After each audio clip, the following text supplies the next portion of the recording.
Muli ko ngang binalikan si Rose na 10 taong gulang na hindi mo akalain na ganito ang kamatyudan ng batang ito at akala mo ay 30 years old kung mag-isip. Tuwing walang pasok ba si Rose, tumutulong sa iyo, Ate Jubilin? Opo, di man po yan nakatiis kung ano pong gawain ko. Nawalan pala ng trabaho si tatay? Opo. Ito nga ang mga ginagawa ni Rose tuwing siya ay walang pasok. Talagang hindi nasasayang ang bawat araw na pagtulong sa kanyang nanay upang makabawas sa mga gawain sa kanilang bahay.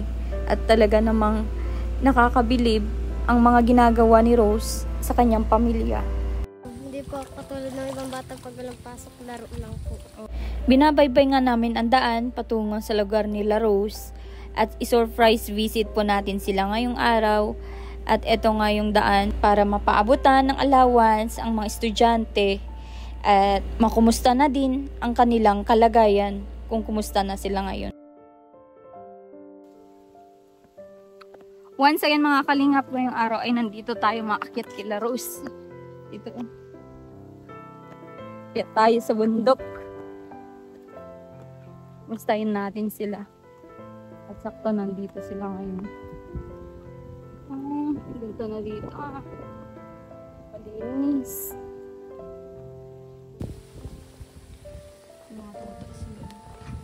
Tao po! Asan si Rose? Nandun po sa baba naglalaga. Saang baba? Nandun po, nandun. Saan? Ayun po, naglalakad po. Ah, doon sila. Naglalaba po. Okay, doon pala sila naglalaba. Labahan pala yun? Yeah po. Di kayo lang dito? Ata. Sino kasama nyo? Si ate po. Si ate. Doon sila sa baba. Tingnan na yung labahan nila doon mga kalingap. Baba tayo. Doon na nga si Rose. Oh. Hello, Rose! Saan kayo naglalaba? Ah, may bubon doon? Okay. Doon tayo. Tingnan ko nga yung ano, yung pinagkukunan niya ng tubig yun. Ano ba yung po? Hose? Ba't parang ang layo? Dito yung kabitan eh. Tinutulungan mo si mama mo? Ayun mo ako, Rose. Ba't di ka nagpasok ngayon? Ano na po, uwian na po namin. Ah, uwian niya na. Pero nagpasok ka? Opo. Okay. Kumusta, Rose, ang buhay? Ayos lang po, nakakaunahon po sa araw-araw. Ah, maganda. Ano nga nabuhay ni mama mo ngayon? Ano po ay, wala po si Papa po nagtatrabaho. Ah, si papa mo. Ah, dito yung dinadaanan nila, Rose, mga kalinga. Pumupunta kayo sa ano, no? Dun sa labahan? Ah. Wala po isang araw, nagtulong kami nila mama. Ah? Nagtulong po kami nila mama nung isang araw. Ah. Nawalan po si Papa ng trabaho. Ba't nawalan? Tapos na po sila sa ginagawang bahay. Oo. Di ilang araw na walang trabaho si papa mo. 6 na araw po yata. Kaya kayo ang naghanap buhay ni mama mo. Opo, tapos po yun naghahanap po si Papa ng trabaho. Pero tumutulong naman sa inyo. Opo. Okay. Ano yung mga yan, Rose? Yung mga yan, yung mga anong pangkubo-kubo. Ano po yan, babuyan po yan. Babuyan? Opo. Dito din kayo nag-iigib? Opo, si Papa po nag-iigib. Ikaw? Hindi po. Hindi ka nag-iigib. Ang layo-layo ano? Naligo lang po kami dito kung papasok sa inyo. Tuwing papasok. Kanino tong host dito? Yung host na yan, kanino? Ah, kay Kapitan Orit. Oo. Parang nasa farm lang kayo, ano? Pag naglalaba, itong nilalaban nyo. Nay! Ano yan? Ano yan? Balon? Tumutulong ka kay mama mo? Opo. Okay.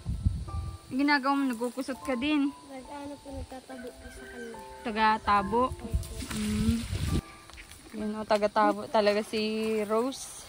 Kumusta po? Ayos lang po. Buti na tsambahan ko kayo ngayon dito. Hindi naman po kami nag-aalis at, Di na kayo nag-aalis? at may pasok po yung mga bata. Oo. Nalaman ko na nawalan pala ng trabaho si tatay. Oh, Ilang araw? halos magtatatlong linggo na nga po. Hanggang ngayon wala? Wala. Grabe, Nag-uuling po kayo mag-asawa para makasurvive. Opo, may pang araw-araw. Saan po kayo nag-uuling? Doon lang po sa may dating tinirahan po namin. Doon lang po sa may una-unahan. Doon sa unahan niya lang. Opo. Oo. Para yung mga bata, hindi naman lang nakapabayaan sa pag-aaral. Tama po yan. Tsaka ginagawa nyo naman yan para sa pangangailangan nyo. Hindi naman sa di ba? Hindi naman sa bisyo. Oo.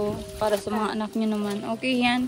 At least nagkakayod kayo para walang kumukuha sa kanya para magkupra o kaya mangisda siya. Hindi po siya marunong sa pag-isda, pero sa pagkukupra po marunong.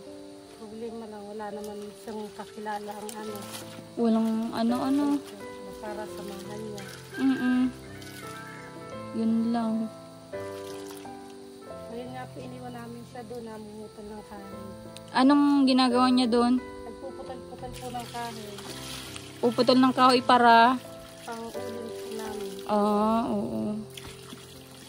Sabi nga ni Rose ay nawalan daw ng trabaho yung papa niya, kaya nag-uuling na ngayon, nag-uuling kayo ngayon. Hindi naman po kasi dire-diretso yung pagkakarpintero na ganun, Hindi naman po, dahil kapag natapos na po yung ginagawa nila, wala na, hanap na lang po ng panibago. Oo. Ikaw Rose, dito ka Rose. Kumusta ang pag-aaral mo? Ayos lang po. Ayos lang? Opo. Nakita mo na mga grades mo, malapit na baga ang Pinapakita niyo. Kay mama po, pinakita sa inyo. Na yung grades ni Rose? Ayos naman po.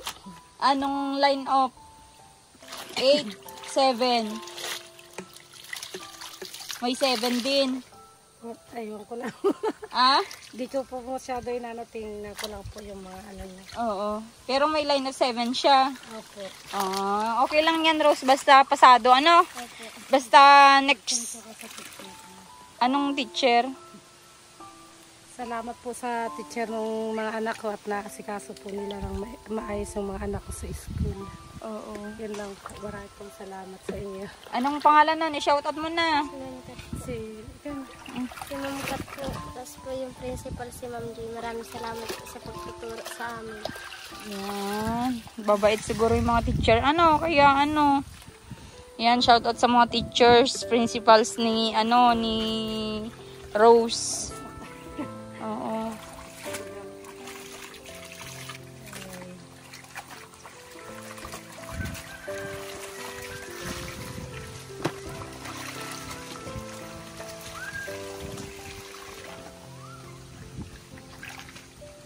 Tuwing walang pasok ba si Rose, tumutulong sa iyo Ate Jubilin? Opo, doon man po yan nakatiis ko pong gawain po. Tulad ng pag-uuling na tumutulong po siya. Anong naitutulong niya pag nag-uuling kayo? Nagpuputol-putol po siya. Kapag nagsasalang naman ako nung pinutol-putol, mag-aabot-abot naman siya. Taga-abot lang. Galing Sipag mo naman Rose. Pahingi nga ng sipag. Wala po akong magawa sa bahay. Kaya natulungan na lang po ako ng mama. Oo.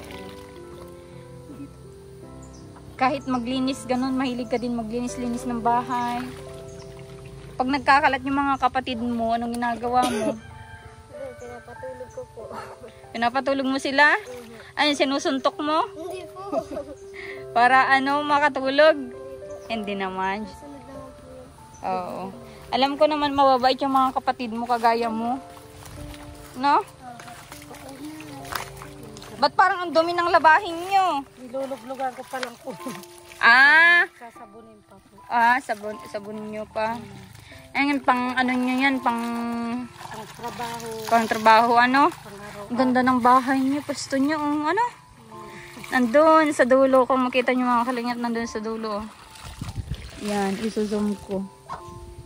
Ayan. Yan, sama tayo kay Rose kung paano magtabo. Tingnan natin kung paano magtabo tong bata na to. Sipag. Kakabilib din. Ah, ito pala yung tinatabuan nyo. Ano yun? Buhay na balon yan? Okay. Buhay na balon pala yan. Dito din kayo naliligo? Malamig yan? Tres ko naman po, tapos po malinis naman po yan. Nililibasa naman po yung ari. Saan ba yung may-ari? Diyan po nakatira. Yan yung bahay.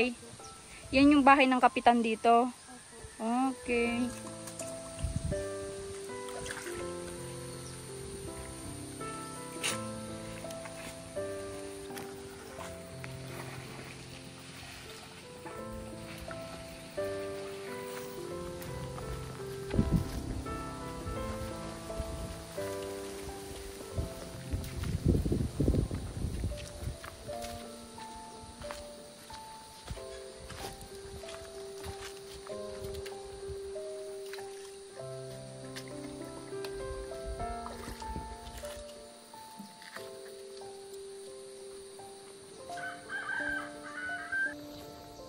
Ayun. Yun, laki ng mukha ko. Cellphone kasi itong gamit ko, hindi itong camera kong gamit ko para diretso edit na natin mamaya mga kalingap. Ayan. Ayan, nakikita natin yung kasipagan ng bata na ito at sana may matutunan ng mga kabataan dyan na nagliliwaliw lang pag walang pasok. Diba, Rose? Mas maayos yung ganyan, nakakatulong na exercise pa, diba? Opo. Yun. Hindi po katulad ng ibang bata pag walang pasok, laro lang po. Oo. Ikaw ay talagang tumutulong sa paglaban ng mga damit nyo. Opo. Hindi talaga sumasakit yung ulo mo sa kanya, Nay? Hindi ka sa kanya? Wala po ako isasakit na ulo. Kay Rose, napakabait po, tapos napakabuti po. Kasi pag hindi ko na kailangan utusan. Paano mo napalaki na ganyan si Rose, Nay? Minumulat ko po siya sa totoong buhay natin dito sa mundo. Maging totoo siya, maging marunong siya. Ganun. Oo. Yun lang pinamumulat ko sa kanya. Hindi katulad ng iba na naghihirap na sila, ipinipilit nila sa anak nila na sa luho, sabay sa uso, ganun. Hindi tama po yun. Tsaka nagiging tamad pa yung mga ibang bata, Opo. kabataan, puro cellphone. Ganun. Tapos yung iba, nakakagawa ng hindi maganda. Dahil nga po wala natututunan. Ikaw, Rose, pinangarap mo ba yung ganon na buhay? Yung maging senyorita, yung may nagsiselfone lang habang si mama mo ay Hindi, pagod-pagod. hindi ko po nakasanayan yun dahil po nung pinalaki po ako ni mama. Sabi ni mama, huwag daw po ako tumulad sa ibang bata na kahit nakita ng magulang naghihirap, nagbubulag-bulagan lang. Galing naman si Rose. Yun yung yan yung tinatatak mo sa isipan mo na kailangan mong magsikap din, kailangan mo silang sabayan para para may mabago sa inyo, di ba? Tsaka ang laking oportunidad yung nangyari sa inyo na nagkaroon kayo ng bahay, na biglaan, di ba? Oo. Pagpapasalamat po sa mga tumulong sa amin na nagkaroon kami ng maayos na bahay. Po, hindi na kami natutulog sa lupa. Oo. Sa lupa kayo talaga natutulog noon. Tsaka sa palapa ng nyug, di ba? Yung ganyan, Opo. Oo. Yung asawa ko man po, sobrang maraming pagpapasalamat po sa inyo, sa mga tumulong. Oo. Pag nag-uusap-usap ba kayo, minsan pag kumakain, gano'n, naisip nyo na parang biglaan ito, parang ganyan, di makapaniwala pa din hanggang ngayon. Opo. Yan pang pinagana. Ako, hindi ka po tayo makapaniwala. Ganito na yung tirahan natin. Ganito na yung tulugan natin. Dati ay nasa lupa kami. Sa pinamin ay dahon po ng niyog. Sabang natutulog ng mga anak ko, ganda yung pagluha. Tsaka ang unan nila ay yung ano lang pala, hindi talaga unan pala yung ginagamit nila. Hindi po. Mga damit-damit po nila na yan pang araw-araw para may unan. Tapos may isa po kami unan na napakaluma na talaga. Yan. Sino gumagamit nun? Yung bunso ko po. Oh, okay. Oo. Nalaman ko lang din nung ribbon cutting natin na ganun pala talaga yung unan nila, yung tinutupi-tuping mga damit. Tapos Opo. yun na yung magiging unan. Opo, yun. Tapos ay yung panlatag sa hindi ba masakit yun, Rose, sa likod? Di ba may ano yun, ganun? O yung... Masakit din po kasi po tinitiis na namin para po makatulog ka. Minsan po nangingi kami ng karton sa mga tindahan, pinasasapin po namin. Oo.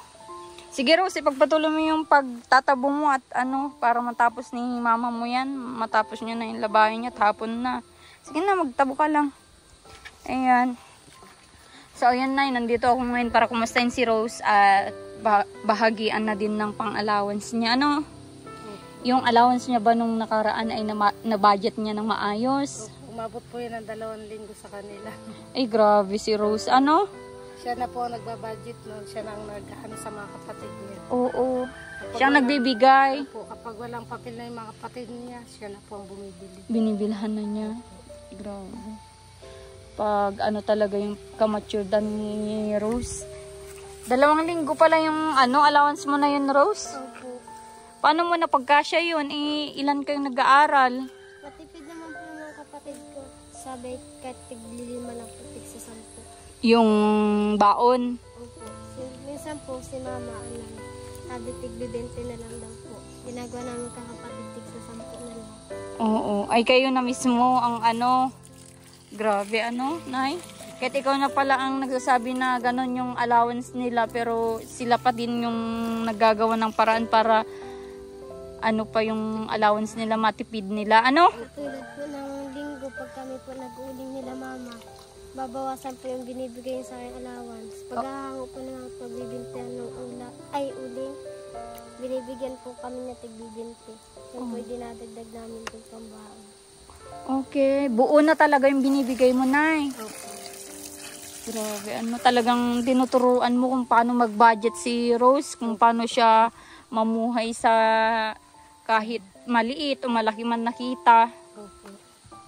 Ang isipin niya, may madudukot siya. O, isipin niya may madudukot siya. At sabihin niya, nagtitipid siya. Importante, sunod na araw, may madudukot siya. Oo, grabe, Sana magiging ganyan din yung mga anak ko na puro lalaki ang anak ko ay. Tinuturuan ko din kung paano mag-budget ng nila kahit sa konting allowance lang kasi hindi ko din sinasanay sa malaking allowance. Okay. Kahit nasa high school na, kahit nasa na ay mas maigi nga yan yung alam nila yung buhay na na practical Opo, yan po talagang kailangan nilang matutunan. Oo. Kasi mas maganda kung ganyan silang gang paglaki. Siyempre, marunong na silang mag-budget, 'di ba? Kahit may sarili-sarili ng mga pamilya, hindi na sila mahirapan. Tsaka magte-thank you yan si Rosa yun ay kasi maliit pa lang, 10 years old pa lang, may mga natutunan na sa'yo.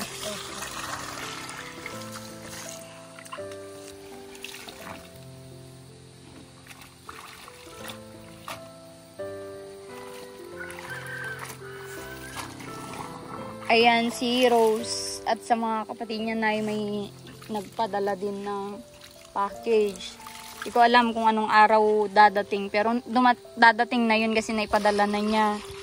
Na picturean niya yung package na may mga toys daw doon, damit ni Rose na pwedeng pangsimba. Nagsisimba ka ba, Rose? Opo, tuwing po may budget kami nila mama. May budget. Pang alin? Pang pamasahe, ganon? Opo, gusto pang kain namin sa labas. Oo. Ano bang mga kinakain niyo sa labas? Minsan po nagtitinapay na lang po kami, minsan pinakain kami sa ligawan. Pang merienda lang. Oo. Kala ko naman makain kayo sa Korean restaurant. Sa mga sa Jollibee. Isang fishbowl lang. Mga tuhog-tuhog. Ay, grabe Maging siya. masaya man lang sila. Ay, masaya na sila sa ganun yung mga tuhog-tuhog. Naku, masaya na po din yung mga anak ko. sa mga tuhog-tuhog, sa ano kalsada. Yun yung ano kasiyahan mo, Rose, basta magkakasama kayo magkakapatid. Ang tuwa nga po, ano po, masaya po ako pag magkakasama kami sa simbahan. Hindi lang po kayo kapag picture at wala kami cellphone. Yun lang, oo. Pero hayaan mo, pag may blessing, ano, malay natin, magkaroon kayo ng pang-picture yung cellphone. Opo. Oo. Ano ba yung ano mo gagamitin mo sa school, ganon? Pwede mong gamitin sa school, di ba? Pag high school ka na, anong grade mo na ba? Grade 2. Opo. Grade 2 na si ano si Rose kasi nagtigil-tigil siya nanay ano. Opo. Noon ngang ano una ko kayong nakita talagang nagiiyak siya kasi yung wala siyang gamit. Malala lang natin, di ba? Opo, wala siyang bag, wala siyang tsinelas, ganon. Tapos, nangihiram-hiram lang po siya sa mga pinsan niya, ganon, tsinelas, Oo. ng papel, nangihingi po siya, mga ilang pirasong papel. Grabe, Rose, ano? Tapos ngayon, Rose, hindi ka na nanghingi ng papel. Hindi na po. Dapat ikaw na mag-share ng papel kung sobra-sobra na, ano? Pero kung kulang pa din naman, pwede naman sa mga kapatid mo na lang, di ba? Binibigyan ko nga po ng kapatid ko. Oo. Maganda yan.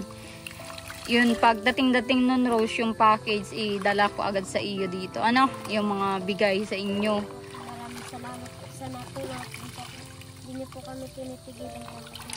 Oo. Maraming salamat po. Yun, may mga toys din daw yun.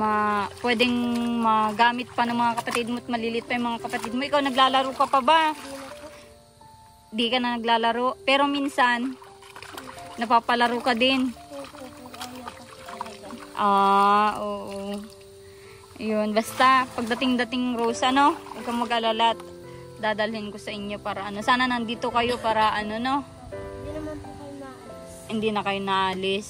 Kasi dati nagbabakasyon kayo ay sa bundok, ano? Halos isang linggo kayong wala. Dahon po talaga para po may pambigas-bigas sa araw-araw. Grabe si Rose. Parang matanda. Mas matured pa yata sa akin. Ano, Rose? Kailangan ko talagang mag-uling, nanay, at wala tayong pambigas. Dapat ganun, ano? Araw-araw.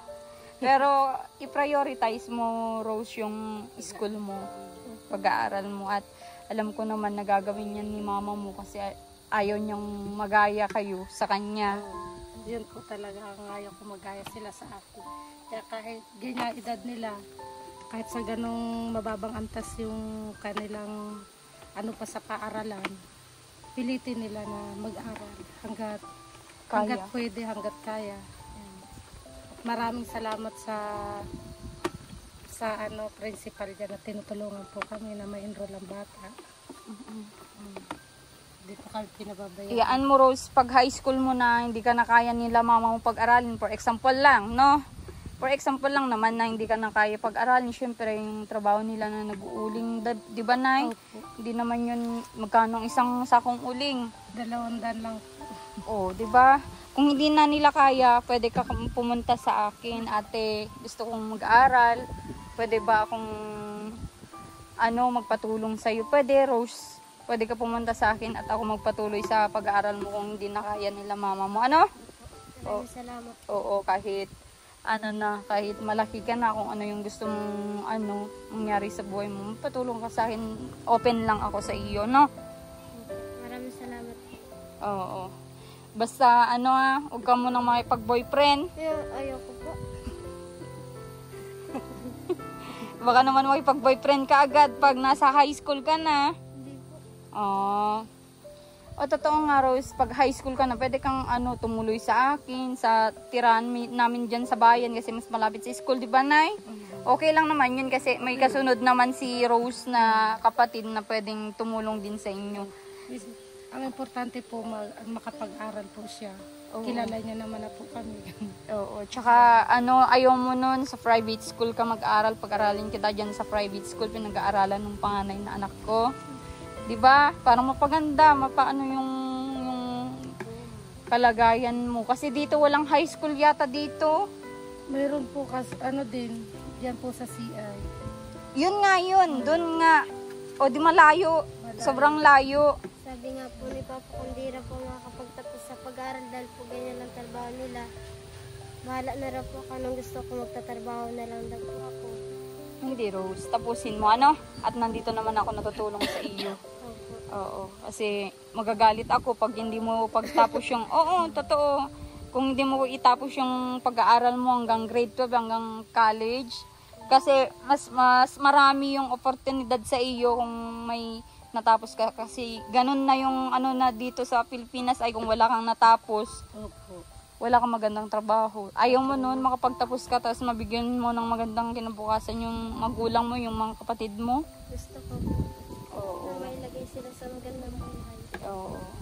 Wag sa panganib. Hindi, syempre, joke lang. Bigyan kita ng allowance mo, Rose. Ikaw na bahala din mag-budget ulit, ha? At si mama mo, pag sa kanya kung naman inaabot naman sa iyo pala.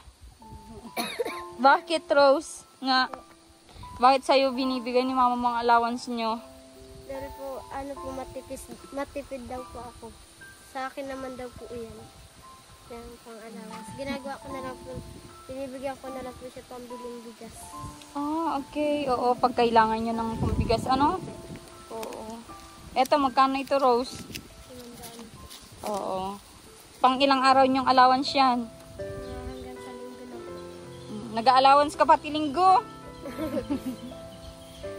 Hindi, syempre, hanggang Friday lang naman yun, ano? Opo.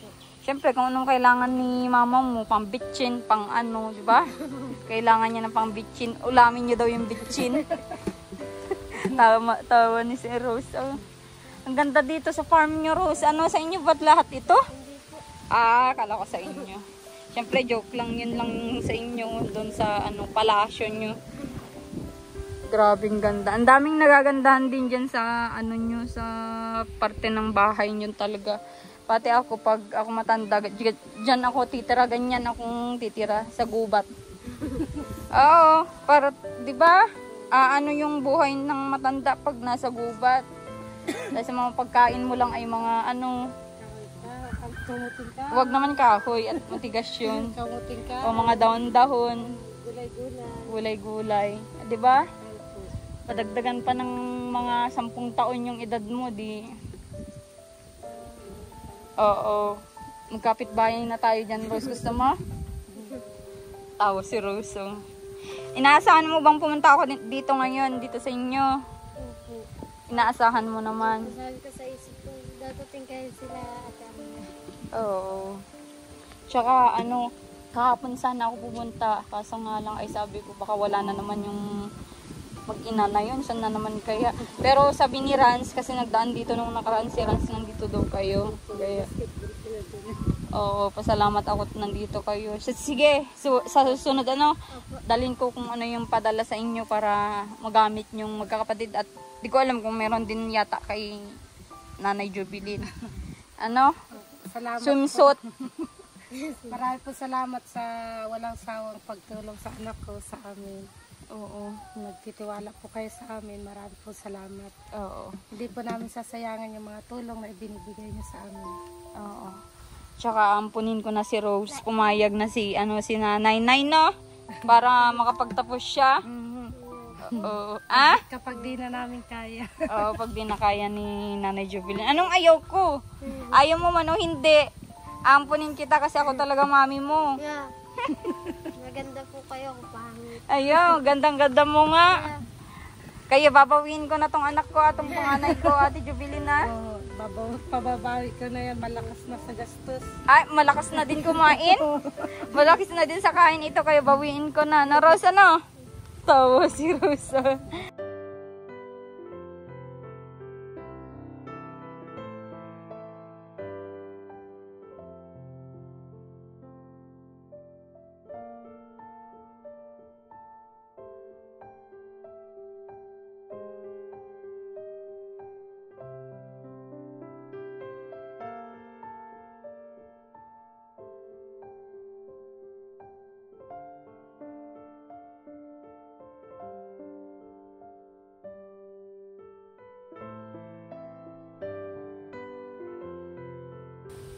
Sige, punta muna ako, Nay. Opo, ingat po kayo. Salamat po. Oo, sige, Rosa.